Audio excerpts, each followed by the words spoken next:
Hello guys, welcome to tricky வசர். திருக்குறளின் ஆசிரியர் திருவள்ளுவர். 11 கீழ்கணக்கு நூல்களுள் ஒன்று திருக்குறள். இந்த திருக்குறளுக்கு உரை எழுதியவர்கள் அந்த காலத்திலே 11 உரை எழுதியிருக்காங்க. யார் யாருன்னா தருமர், மணக்குடவர், தாமத்தர், நட்சர், பருதி, பரிமேலழகர், திருமலையர், மல்லர், பரிபெருமாள், காளிங்கர். இவர்கள்ல யாருடைய உரை மிகவும் சிறந்ததுன்னா பரிமேலழகர் உரை தான் மிகவும் சிறந்தது.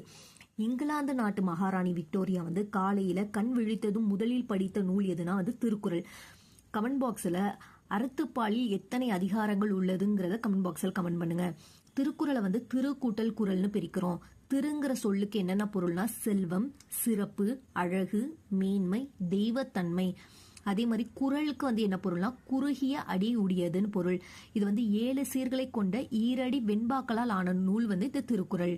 இந்த வீடியோ பயனுள்ளதா இருந்ததுன்னா லைக் பண்ணுங்க, ஷேர் பண்ணுங்க, மறக்காம நம்ம சேனலை சப்ஸ்கிரைப் பண்ணுங்க. Thank you so much for watching.